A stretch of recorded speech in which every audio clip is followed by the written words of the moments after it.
Welcome to the intersection of technology, cybersecurity, and society.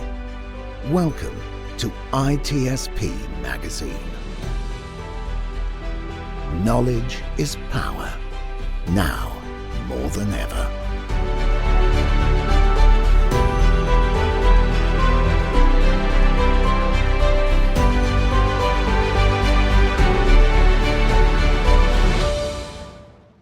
Okay, here we are. This is Marco Ciappelli on the Audio Signal podcast. I am glad you could make it, or you actually hit play, because it's not that we're live, although we're going to pretend like it is. I always like to have the idea that somebody's listening to us. It kind of pushed me to tell a better story, maybe be a better host myself. Today is actually easy. I have Josh Mason with me. He is a podcaster on ITSP Magazine. He just started his new show.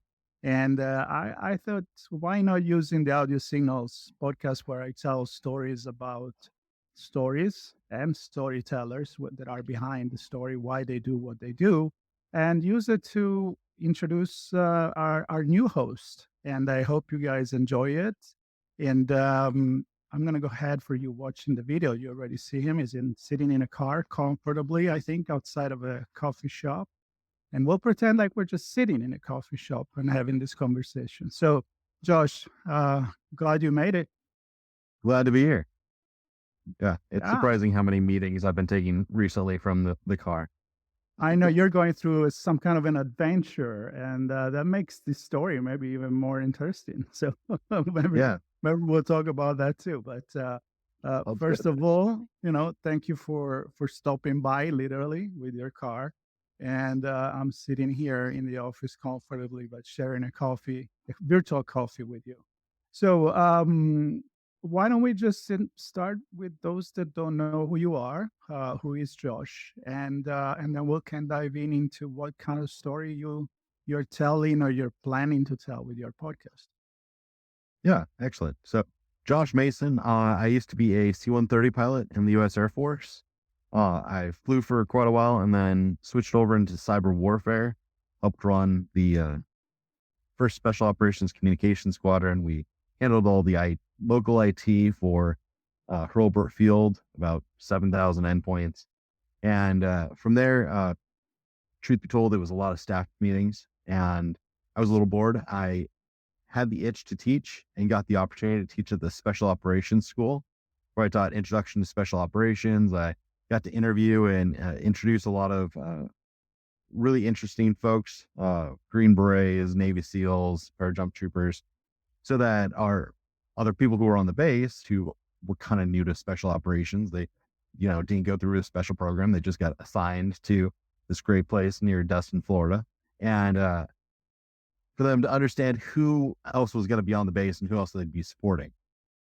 And after got done with my time in the Air Force, I was looking to see what I could do and got an opportunity to teach at the Defense Cyber Crime Center's Cyber Training Academy, where I was a contractor for Jacobs, teaching a bunch of investigators how to do digital forensics and how to run a investigation with, computer hardware and software. And then that grew into actually teaching military folks how to do threat hunting and threat emulation.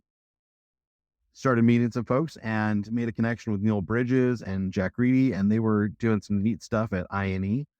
And I wanted to be part of it, so helped build out the latest version of Pen Tester Student and the eLearn Security Junior Penetration Tester certification.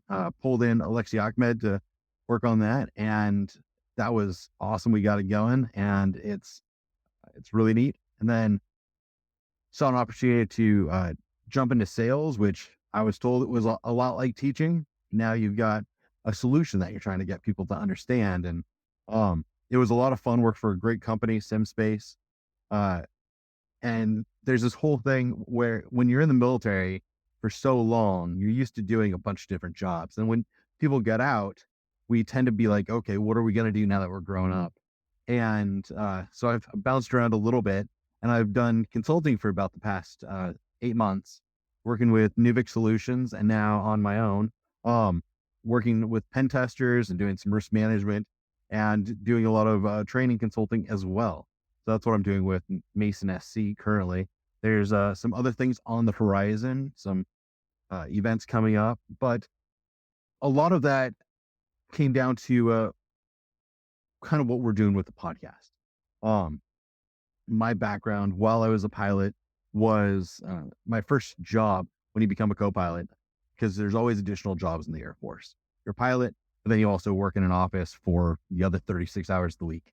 And so my first job was as a safety officer. Because you're not doing enough as a pilot, right? It's like, what are you doing? Exactly. You can't rest. Yeah, exactly.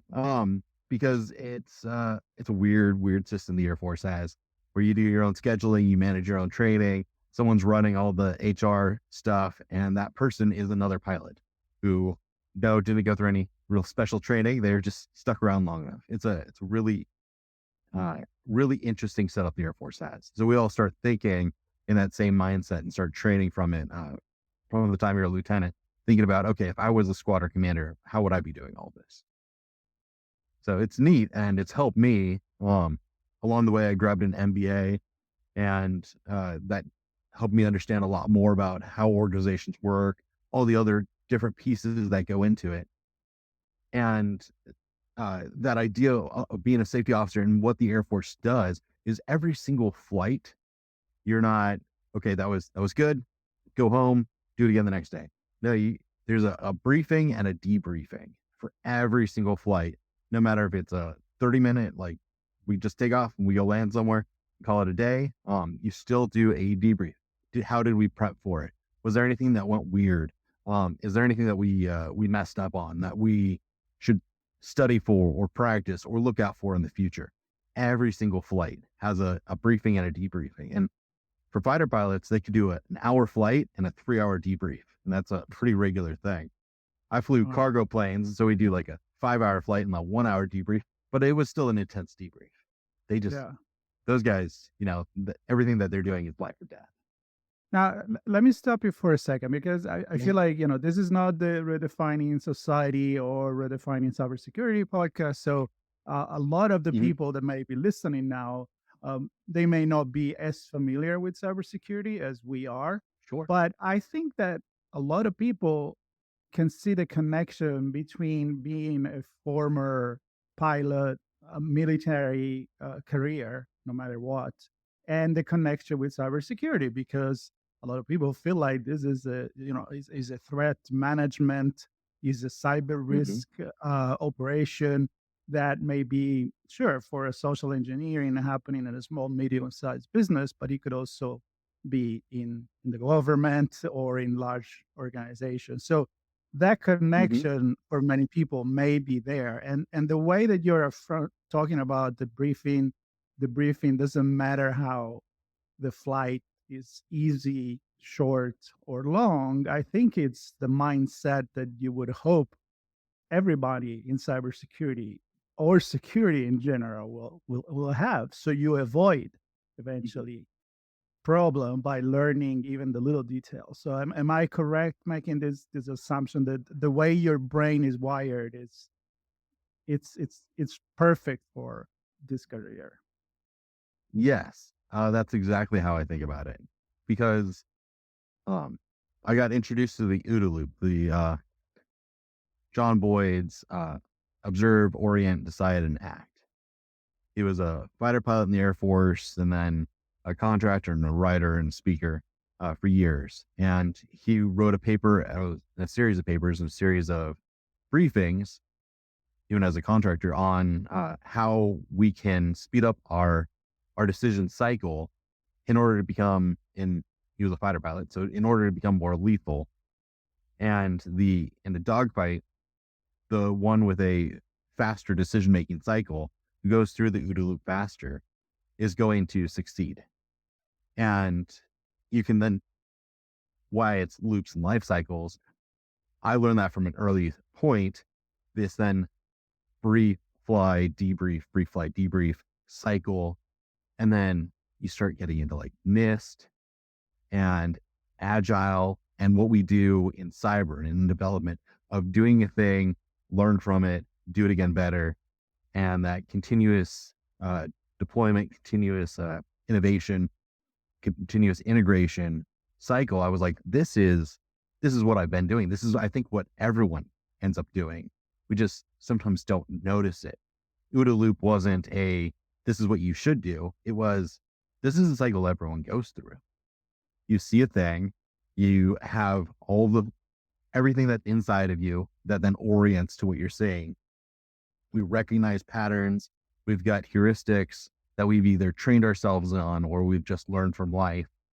And then we decide what to do and then we act on it. And it's just what human beings do. Now, if you understand that, you can train yourself to observe differently. You can train yourself to orient differently in what you study. Fighter pilots study specific things and so that they can work more quickly in that orient. If I'm at this angle, if I'm coming from above, if I'm coming from below, I'm going to then do something. I'm going to decide and then act in a specific way. And so they can go through that cycle very quickly. We don't necessarily need to go through the cycle quickly, but we're going to go through that cycle no matter what. So how can we make it the most valuable? It could be you've done this podcast for quite a while. I've been a huge fan for a long time. And the reason I wanted to be part of this is because there's things that we learned when you first did the podcast. I'm sure there were things about your setup that you weren't in love with. There were guests that you weren't in love with. There were segments of the podcast that you did and you learned, I don't like this, or it doesn't hit well, or it's just not a great fit. And so you or even part of what I was doing myself.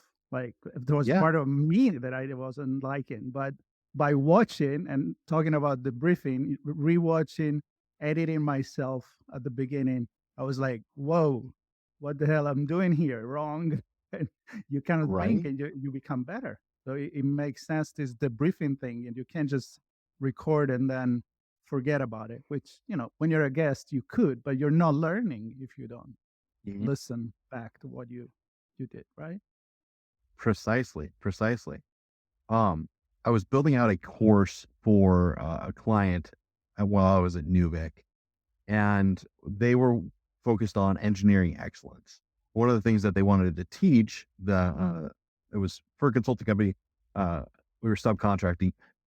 They wanted all their folks to understand the agile framework and the why behind this structure. And they were doing some evolution of their whole personnel management at that company.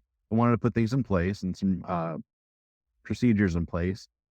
And the training was to teach why it matters.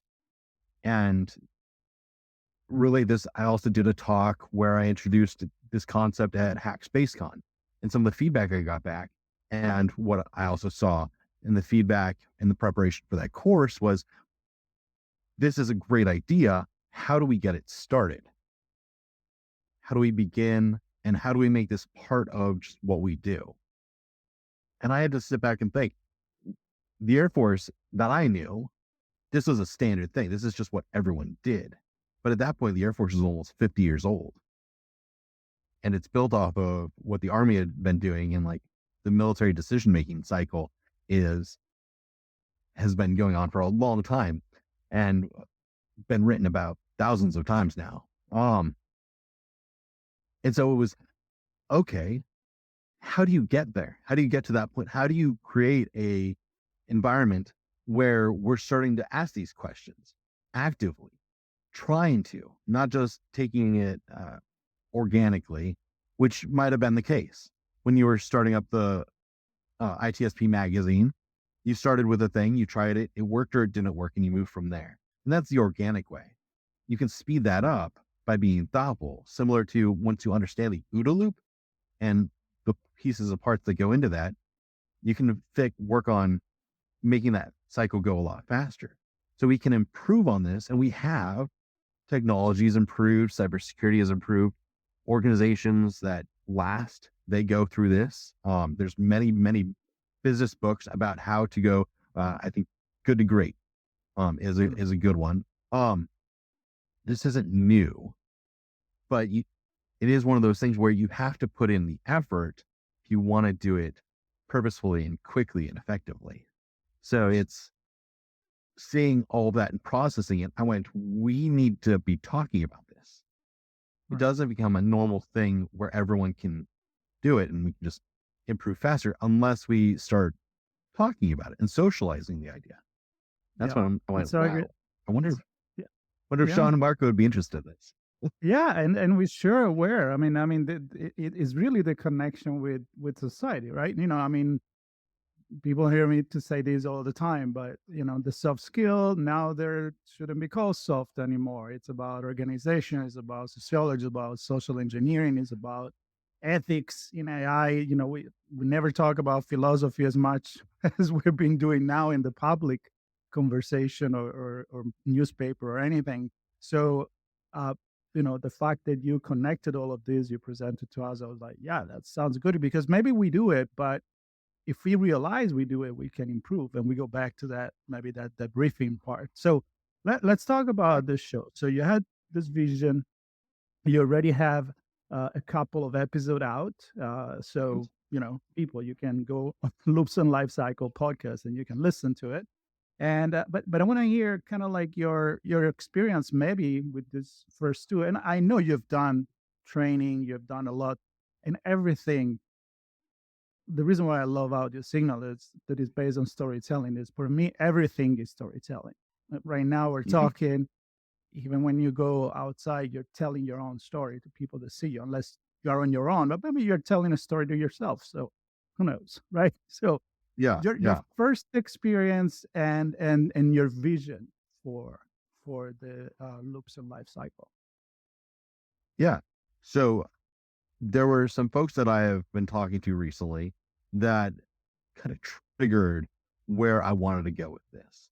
And when I started recording, I reached out to them. I'm like, hey, that conversation that we started at this point, can we continue it and hit record? And so Chris Frazier, good friend of mine, he's been doing quality assurance and been part of the DevSecOps life cycle, and is one of the folks who gave me a lot of the insights of, okay, how do development teams do this? Because I've read about it, I've heard about it. What have you actually done when you're in that role? And we then took that and we talked about it on a podcast and then started relating it to the other pieces. How can we use the same setup, the same cycle in real life? Then I talked to Philip Wiley. He and I have had several conversations, and his work most recently and for a while as a web app pen tester and as a speaker and a teacher and a podcast host. He's been through a lot of this growth and development and evolution himself, and has had a direct role in like the software and security side of, you review a thing, you give feedback so that they can improve their product. That's the whole point of that. What about in life? Like, do we have people who are pen testers for us? And that's something we didn't quite get into, but it is something that I've wanted to pull in some folks and tie these episodes together. And so I'm lining up some things in the future that are going to be along those lines. There's started with what I know. I've been in security. I've been around development because we've been doing a lot of pen testing, web app pen testing myself and teams that I've been a part of. And so from there, let's then get into the more abstract, the things that other people might not be thinking about. Just some of the things that might be a little more interesting to you, perhaps, in your audience, Marco. My undergrad was in philosophy. Got a bachelor's of science in philosophy from the Air Force Academy. And so I've got kind of this, I think of things in a lot of different perspectives, and a lot of what we're talking about now, this development, continual improvement, isn't new. Sun Tzu talked about it. Confucius talked about it. There's things in the Bhagavad Gita about continual development and understanding who you are and where you're going and how your process is going to improve. Socrates in the Republic, in Plato's Republic, discusses this. Marcus Aurelius and some of the other Stoics Seneca get into, okay, how are we improving? How are we putting effort into being our better selves, being better at what we do? So these ideas aren't new, but we have some new ways of looking at them. And if we can relate all of that together, we can improve ourselves, we can improve our relationships, our health, just our enjoyment of life. That's part of why I'm on the road. Wow. Yeah. But You want to yeah, you want to tell us a little bit about that? sure. My wife is also a pilot, and she got out of the Air Force when I switched over into cyber warfare. We started having kids, and we had plans for life. We wanted to travel, we wanted to see things, and when the pandemic hit, we realized, okay, now's not a great time to travel. So we bought an acre in Maryland, and if you got an acre, you can do a lot of stuff there. So then we ended up getting goats and chickens and ducks and a dog, and enjoyed that while we were there.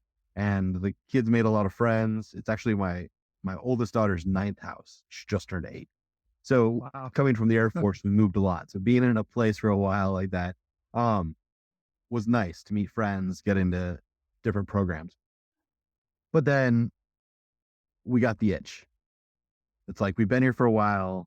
We don't want to move, but we do want to do this travel thing. We had bought the trailer a while ago, and we knew we wanted to do it on a full-time basis. So we said, let's do it for a few months at least. Let's put the house up on Airbnb, get someone to manage it, and let's just hit the road. So our goal was AirVenture, EAA, Experimental Aircraft Association's AirVenture. It's like a week-long air show in Wisconsin, in Oshkosh. There's thousands of people who fly out there and they camp underneath their planes. And then tons of us who drive in and stay in like campers or tents, or buses, and look at airplanes, talk about airplanes. And it's amazing. So that was, man, a month ago now. But we drove all the way from Maryland out to Wisconsin, stopped at national parks, and saw a bunch of places that we had never seen before, because this stoic principle, memento mori, remember that we will die. You never know. You never know when the end is going to be for any of us.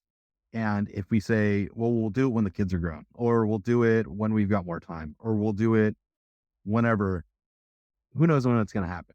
So we said, let's do it now. We can. Been working remotely. The cybersecurity thing is one of those neat jobs that you can do from anywhere. And if you get good enough signal, you can have these conferences, you can get on video, as long as you can hear each other and see each other. Like, doesn't really matter where you are. I'm in Toronto, right? Yeah.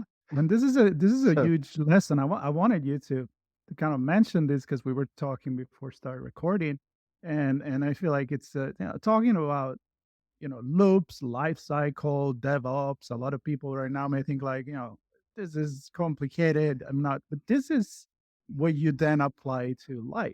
I mean, and what you learn in life is then what you apply on your job.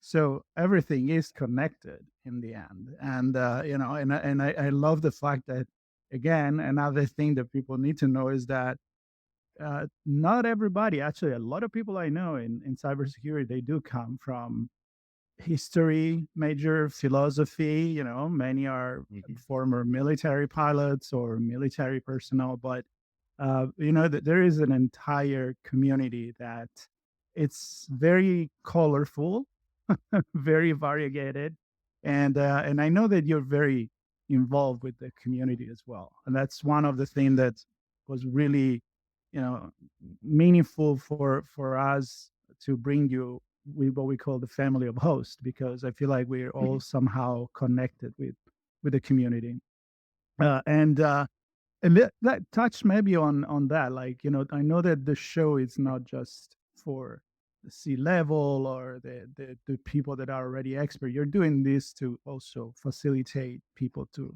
come in the community. I know you're very involved into that, so maybe you want to touch on that angle as well. And are you going to have some new, like, entry level or even student coming on the show to talk about it? Yes. That's another thing that I've lined up. So I've been very let me rewind. When I got out of the Air Force, I went to go teach, but truth be told, it's been an adventure for me of what do I want to do when I grow up. I've had a lot of experience, but some people compare it to being 22 and coming out of school. Like, what can this guy do? I've done a mess of things in the Air Force, but in the enterprise, the civilian world, people go, well, I don't know how that relates. As I've had to make that translation myself, I've met a lot of people who helped me and have met a lot of people who don't know how to make that translation themselves either. And the whole pay it forward concept is something that has stuck around with me for a long time. The service and add to the community. It's why I was in the Air Force. I was an Eagle Scout before that. It's, I feel like how we evolve as a people is by helping others to either understand something that they haven't had the chance to, or present them something that they, I imagine that's something you see in yourself in having these podcasts, and why you're doing this is to give back or to help other people understand the world better. With that, I've been part of a lot of different organizations. I've started a couple nonprofits to help people get into cybersecurity, get their careers going. And yeah, we're going to be looking at that in a few future episodes. I just actually talked to someone this morning and we scheduled something for a few weeks from now, where we're going to be discussing their journey into a role and how that's evolved and how they've had to try some things, take some feedback, and try some other things. But yeah, it's these podcasts give us an opportunity to present ideas, and as long as we're entertaining and presenting something useful, people want to tune in, and hopefully that aids them in whatever endeavor they're doing, whether it be business, life, family. I know that's been a big part for me. A lot of the Stoic principles, I got into them for family reasons, to understand my relationship with my kids and my wife, more understanding that like life isn't just what I'm experiencing, but my family and my friends, like how are we taking advantage of this time that we have together? How am I best utilizing that? Tie it to how to make friends and influence people. How can I, iterate on my interpersonal skills and become a better listener, become more empathetic, help people in what they're trying to achieve, and help them meet their goals through sharing information, helping them just work through some things. Yeah. So that's what I've been up to. And I've got a workshop or a talk at Wild West Hacking Fest in October, where I'm going to talk about how we can do a debriefing cycle and utilize that for developing a team. How can you formalize that? And then how can you build in that mindset into an organization? Because you can't just be like, we're going to do this thing. No, people have to be willing to grow, willing to experience some failure. Often that's something we're scared of, is failure, whether it's in academics and work and life. But if you don't fail, you've got nothing to build on, right? You got to try, see where it goes, and then work from there. Yeah. Absolutely. I mean, this is like, it's amazing how you can see the depth of this kind of conversation, but also this kind of experience that you had, and how it all comes together to contribute in every single aspect of our life, right? I mean, I'm stuck right now with this debriefing part in my head. I'm running like, it's like, when I was a kid and I would go back to from school, and I'm in Italy. I'm sitting with my parents, and you everything happened at the table in Italy, of course. And they're like, all right, tell us about your day at school. And if you think about it, that's a debriefing. It's a way for you to rerun what happened. Maybe you realize you did something wrong. Maybe you realize something was awesome, but you didn't catch it at the time. So to be able to look back, that's, I mean, I'm all like in this Yeah. mindset. Exactly. No, that's it. That's it right there. And might not have even doing that. It might have just been part of what the family does, what is normal society. But that, what questions do we ask? How do we get the kid to talk more? How do we get someone to open up more about this? Doing that better. You're even taking that and evolving it. Sorry, I like the to like dissect even more in these things. But yeah, it's that right there. And it's It's what normal. we're doing as a host too. I mean, I'm thinking Yeah. again, if you don't have that experience of the briefing, how can you find the right question at the right time and carry the conversation and still be, yourself? It's not like 10 question that when you're finished answering, I'm gonna just go on the next one. I never have question prep, and that's that's what I love to do. But sometimes you diverge a little bit, but it's still gonna come out a great story. Like this one here, people thought they were gonna hear about cybersecurity. They're up they found something completely different. We're talking about life here and careers and your story, and the many that you will help to share, because that's our job again. Telling stories and maybe inspire people. And if you inspire even one person out of how many listen to your podcast, I feel like it was a success. Exactly. Thank you, Marco, for having me. It was a pleasure.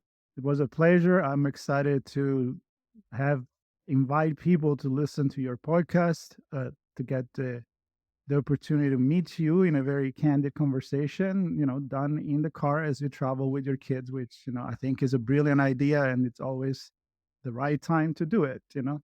Or maybe it's never the right time to do it, but you just do it. So, Exactly. prop to that. All right. So I'm going to let you go, and I'm going to invite everybody to listen up. There will be the link, of course, to any way to connect with Josh on the notes of the podcast. If you are on YouTube, just click on the link there as well. Subscribe to this show and to Josh's show. Listen up. It's going to be a great adventure. I know that for a fact. So stay tuned for more. Josh, be safe on the road, and good luck with the podcast. I have no doubts it's going to be a big success. So take care, everybody. We hope you enjoyed this conversation. If you learned something new and this story made you think, then share ITSP Magazine with your friends, family, and colleagues. If you represent a company and wish to associate your brand with our conversations, sponsor one or more of our columns. We hope you will come back for more stories and follow us on our journey. You can always find us at the intersection of technology, cybersecurity, and society.